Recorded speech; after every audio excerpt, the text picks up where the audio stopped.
네, 안녕하십니까 여러분. 판타지 리거입니다.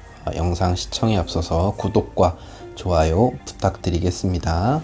자, 이번 시간에는 리그에서 가장 기대 이하인 네 팀을 선정을 해서 그 팀이 지금 어떤 상황이며 어떤 문제점을 가지고 있으며 앞으로의 전망은 어떤지에 대해서 한번 알아보도록 하겠습니다.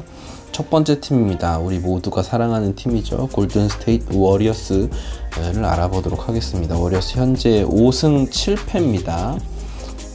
5할이 안 되는 승률을 기록하고 있죠. 조금은 충격적인. 저 또한 워리어스가 서부 컨퍼런스에서 선두를 다툴 것이다 라고 예상을 했는데 시즌 초반의 행보가 조금은 당혹스럽습니다. 가장 큰 원인은 제가 봤을 때는 데스 라인업의 붕괴인 것 같아요. 그래서 원래는 이 팀이 커리, 탐슨, 이고달라, 듀란트, 그리고 드레이먼드 그린, 이런 어떤 데스 라인업이라고 불리는 스몰 라인업에서 생산성이 굉장히 좋았잖아요. 그래서 한 경기에서 그 라인업을 계속 돌리진 못해도 한 15분 정도는 그 라인업으로 생산성을 가져가면서 압도적인 수비와 엄청난 스페이싱을 통해서 거의 3쿼터에 경기를 끝내버리는 그런 화력을 갖춘 팀이었는데 지금 반대예요. 3쿼터 후반이 되거나 4쿼터 초가 되면 오히려 스코어링런을 당하는 경우가 굉장히 많아지고 있죠.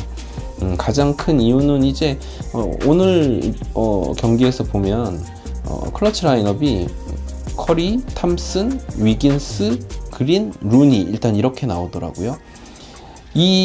여기서 좀 이상적으로 되려면 원래 이제 데스 라인업이 나오려면 컷탐 위 풀이 돼야 돼요. 근데 왜 지금 그걸 못 하냐면 그 라인업을 썼었어요. 근데 그 라인업에서 너무 수비가 안 좋아가지고 일단 수비가 너무 안 좋죠. 그리고 클레이 탐슨의 수비가 정말 많이 무너져 내렸거든요. 그래서 그 둘을 같이 있게 하는 것은 가뜩이나 공격에서는 그린의 외곽슛이 없어서 4명이서 공격하는 느낌이어야 하는데 수비까지 그렇게 약점이 있어 버리니까 예전에 이제 듀란트가 있고 탐슨이 몸이 좋을 때는 모두가 이제 수비를 잘하는 선수였잖아요. 그래서 그때 커리가 받은 오해가 뭐냐면 커리가 수비가 약하기 때문에 상대 선수들이 커리를 공략한다 그런 건데 사실 그거는 제가 봤을 때는 큰 오해입니다. 스테픈 커리의 수비가 약해서가 아니라 나머지 4명의 수비가 너무 강하니까 그냥 어쩔 수 없이 그 중에 가장 수비를 피지컬적으로 따르는 커리를 공략한 거였던 거죠. 근데 지금은 이제 공략할 대상이 너무 많아져 버리니까 수비 쪽에서 처참한 붕괴가 이루어지고 있다라고 볼 수 있을 것 같습니다. 에너지 레벨도 아무래도 한 살 더 먹은 주전들의 그런 부분이 힘들게 한 것 같고요. 그리고 벤치 라인업이 초토화됐다.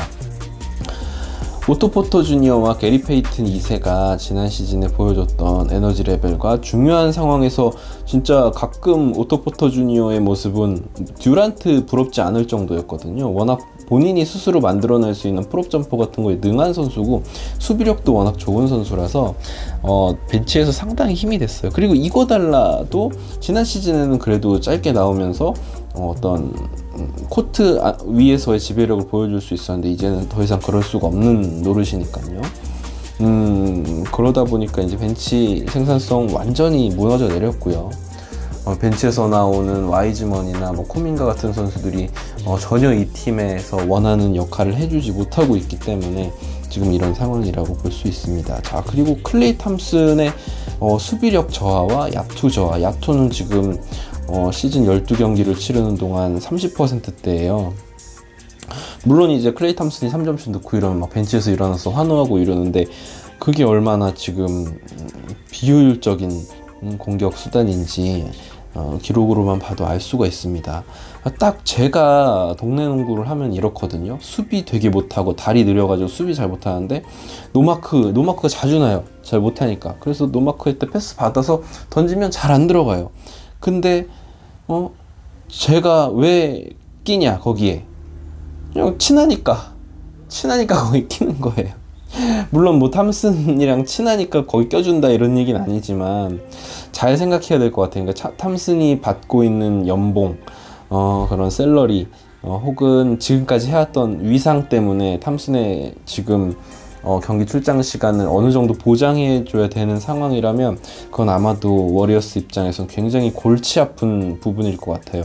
분명히 지금 당장은 벤치에 탐슨을 앉히진 않을 거라고 스누커가 인터뷰를 하긴 했지만 어떤 방향으로든 뭐 고민이 필요한 것 같습니다. 오늘같이 스테픈 커리가 40득점을 하는, 뭐 물론 보는 재미는 있지만 이거는 워리어스 전성기 농구는 아니잖아요. 커리가 한 35득점 하면서 3쿼터 경기 끝내고 쉬고 이런 게 이제 사실 워리어스의 농구였는데, 글쎄요, 지금의 워리어스 농구는 그런 농구가 확실히 아니다라는 것을 알 수 있습니다. 앞으로의 전망 한번 보면 디빈첸조가 오늘 복귀했어요. 그래서 그나마 그 부분 다행인데, 디빈첸조도 사실 야투 기복이 굉장히 심한 선수예요. 물론 이제 좋은 수비력을 갖춘 선수니까 그런 부분에서 조금 기대를 해야 될 것 같고, 아마도 그래도 플레이오프 도전은 할 것이고, 플레이오프 안에서 상위 시드는 쉽지 않을 수 있으나 한 5, 6위권까지도 노려볼 수 있지 않을까요? 지금까지 전적이 홈에서는 5승 1패예요. 그러니까 체이스 센터에서는 굉장히 잘하고 있는데 원정에서는 6전 전패입니다. 원정 승률을 어떻게 가져가야 할지, 이런 부분도 이제 체력적인 것에서 나타나는 기록이겠죠. 앞으로의 워리어스도 한번 그렇게 전망을 해보도록 하겠습니다. 저는 그래도 5, 6위권까지는 수성이 가능할 것이다 라고 감히 예상을 해보도록 하겠습니다. 필라델피아 세븐티식서스입니다. 마찬가지로 5승 7패고요. 12경기에서 엔비드가 무려 4경기를 결장을 했어요. 감기로 3경기 결장했고 백투백 휴식 차원에서 1경기 결장을 했는데, 팀의 가장 공격력이 강한 선수가 4경기를 결장을 했으니 당연히 승률이 낮은 것도 물론 이해는 갑니다만, 어제 경기 애틀란타 호크스와의 경기를 제가 쭉 지켜보면서 느낀 바로는 엔비드한테 공이 가면 흐름이 팍팍 죽어요. 물론 이제 엔비드가 잘하는 게 그렇게 하다가 몸 들이박아가지고 자유투 얻어내고 뭐 이런 공격으로 많이 하는데, 애틀란타전에서는 또 그런 공격도 조금 여의치 않았고, 그러면서 턴오버를 7개를 했거든요. 그러니까 막 어시스트를 10개 하고 이런 선수가 아닌데 턴오버를 7개 하는 거는 정말 이 흐름을 죽이는 거예요. 그리고 팀에는 리그 최고의 어떤 속공 플레이어가 있잖아요, 타이리스 맥시랑. 근데 그렇게 흐름을 탁탁 죽이면서 계속 이제 볼데드가 되고 경기가 멈추고 이러면 타이리스 맥시의 어떤 본연의 모습을 보여줄 수 없는 것이기 때문에 이런 부분 좀 문제가 될 수 있다고 봅니다. 그리고 타이리스 맥시는 물론 엄청난 성장을 했고 어마어마한 효율로 득점을 해내지만 아직 안정적인 핸들러가 아니에요. 즉 이 경기를 풀어감에 있어서 이 상황에서는 이게 필요하고 이 상황에서는 이렇게 해야 되고, 이런 어떤 플랜을 짜고 경기에 임하는 스타일이 아니라 정말 본인의 어떤 본능적으로 공격을 하는 선수더라고요. 그래서 안정적인 핸들러가 분명히 있어야 돼요. 디안서니 멜튼도 수비 위주의 선수이기 때문에 그런 것이 좀 여의치 않고, 지난 경기부터는 뭐 쉐이크 밀튼을 조금 활용한 것 같긴 하던데 지켜봐야죠. 그렇다 보니까 역시나 하든의 공백이 큽니다. 클러치에 뭐 풀어줄 선수가 없어요. 그냥 하다가 엔비드 더블팀 가면은 돌리다가 다른 선수가 슛 쏘거나 뭐 이런 식인데, 사실 하든이 있어야지 클러치에서 뭐 2대1 전개를 해주던지 뭐 본인이 스텝백 3점을 던져주던지 그런 모습을 보여줄 수 있는 어떤 스코어러나 핸들러가 분명히 필요해 보입니다. 앞으로 이제 하든이 복귀하면 당연히 좀 나아질 것이다 라고 생각을 해요. 근데 이제 하든도 옛날의 하든이 아닌지라 그 에너지 레벨이 떨어져요. 그리고 하든이 올 시즌 조금 이제 떨어진 수치가 자유투 유도가 상당히 떨어졌거든요. 원래 지난 시즌 8개 넘게 자유투를 넣었던 선수가 이제 6개대로 떨어졌다는 건 굉장히 많이 떨어졌다는 거고, 이런 식으로 이제 플레이오프를 나갔을 때 플레이오프는 아무래도 콜이 조금 하드해지기 때문에 거기서 이제 엔비드나 하든이 자유투를 정규 시즌보다 못 얻어내면 득점 루트가 아예 사라져버리는 거기 때문에, 글쎄요, 저 역시도 이제 브루클린은 플레이오프는 갈 것이지만 또 플레이오프에서의 플랜도 또 중요할 것이다 라고 생각을 합니다. 지금보다는 분명히 위에 있어야 할 팀이니까요. 자, 브루클린 네츠 가보겠습니다. 브루클린 네츠는 굉장히 재밌습니다. 지금 5승 7패 동일합니다, 앞에 팀들과. 그런데 어빙이 나가고 나서, 어빙이 지금 징계받고 안 나온 4경기에서 3승 1패를 했어요. 뭐 그럴 수 있죠, 이길 수 있죠. 그런데 전부 다 실점이 100실점 이하예요. 수비가 확실히 강해진 건 맞는 것 같고, 근데 이제 아직 상대팀이 워싱턴 그리고 샬럿 뉴욕 같은 팀이었어요. 물론 댈러스전은 졌지만 그 경기 역시 100점 이하로 실점을 했고요. 확실히 자크 본 감독은 전략을 만들 줄 아는 감독인 것 같아요. 그래서 팀이 어떤 것이 필요한지에 대해서도 조금 더 공부를 하는 것 같고, 스티브 내시는 조금 너무 심했어요. 아무것도 안 하는 느낌이랄까? 그래서 그냥 그 멘탈적인 부분에만 강조를 하는 것 같은데, 그조차 실패를 하고 선수들의 존경을 얻는 것에도 실패를 했죠. 물론 스티브 내시 정말 좋아하는 선수였지만, 아무튼 그래서 자크 본 감독과 함께 조금 새로운 출발을 하고 있는 네츠가 기세를 타고 있는 것은 확실한 것 같아요. 그리고 루이스 오닐과 닉 클렉스턴이 수비에서 축을 굉장히 잘 잡아주더라고요. 클렉스턴 골 밑에서 림 프로텍팅 능력 정말 좋고요. 루이스 오닐은 퍼리미터와 이렇게 넘나들면서 스틸과 블락 모두 다 잘해주고 있습니다. 그리고 벤 시몬스가 지난 경기에서 복귀해서 벤치에서 23분 정도를 뛰었는데, 벤 시몬스 이제 그런 식으로 좀 짧게 수비 위주의 선수로 쓴다면 더 좋을 수도 있죠. 한번 지켜봐야 될 것 같아요. 자크 본 감독은 저는 개인적으로 기대가 좀 되더라고요. 그 몇 경기들을 봤더니. 그리고 이제 어빙이 복귀했을 시 교통 정리가 어떻게 될지가 정말 중요할 것 같아요. 이게 더 이상은 카이리 어빙이 수비력은 정말 처참한 수준이라 카이리 어빙 쪽 공략을 엄청 많이 당하는데, 공격에 있어서도 어빙 한번 듀란트 한번 이런 공격 방식으로는 이제 더 이상 안 된다는 게 판명이 됐는데, 감독이 그것을 어떤 식으로 이제 타기 나가고 공격에서도 어떤 전술들을 들고 나올지에 대해서도 한번 지켜봐야 될 것 같습니다. 자, 마지막 팀입니다. LA 레이커스예요. LA 레이커스가 사실 이 네 팀 중에 가장 문제가 크죠.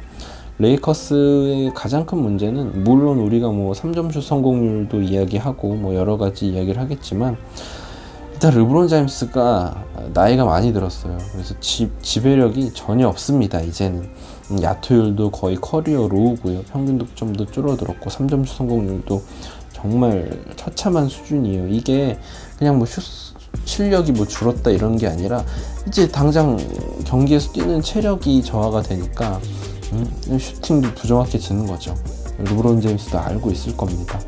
자, 그리고 이제 건강한 AD는 리그 최고다라는 어떤 상수로서의 그런 가정이 있었는데, 그 가정은 제가 봤을 때 이제 틀렸다라고 이야기하는 게 맞는 것 같아요.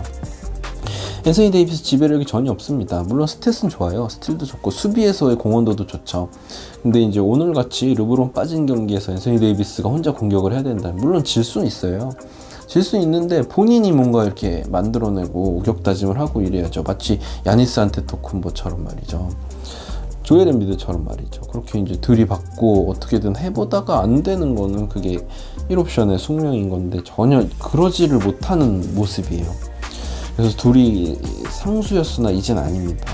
다빈 감독은 정말 최선을 다하고 있다고 저는 생각을 해요. 러스 웨스트브룩을 벤치로 이제 가게 해서 그런 부분은 저는 정말 칭찬해야 되는 부분이라고 생각하고, 그리고 오늘 팀이 3점슛 성공률이 41%를 찍었어요. 올 시즌 하이 기록인데, 근데 졌잖아요.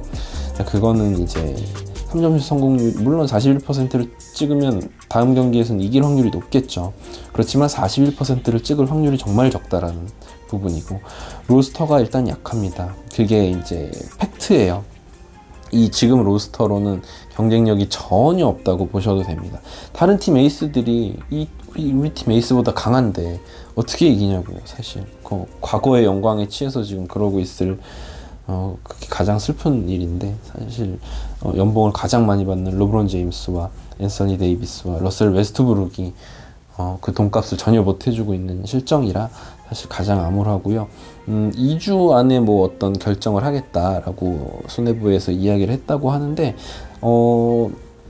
픽 주는 트레이드는 제가 봤을 때 지금 하면은 진짜로 멸망의 시대가 오는 것 같아요. 지금 코어가 어느 정도 갇혀 있을 때 좋은 롤플레이어들을 가져와야 그게 효과가 있는 거지. 지금 데니스 슈로더 오니까 막 그거 기대한다 이러는데, 데니스 슈로더가 한 명 온다고 해서 지금 이 팀을 이기게 한다면 슈로더 마이클 조던이죠. 아무튼 너무 안 좋은 부정적인 이야기를 했지만 사실 그렇습니다. 레이커스는 크게 이렇게 좋게 이야기할 건덕지가 없는 것 같아서 이렇게 했는데, 그렇지만 NBA는 또 모르는 것이고 아직 시즌의 한 7분의 1밖에 치르지 않았으니까요. 이 네 팀이 어떻게 반등을 하고 어떤 행보를 보여가는지에 대해서도 지켜보는 것 아주 재밌을 것 같습니다. 지금까지 판타지 리거였고요. 영상 즐겁게 보셨다면, 들으셨다면 구독과 좋아요 부탁드리겠습니다. 감사합니다.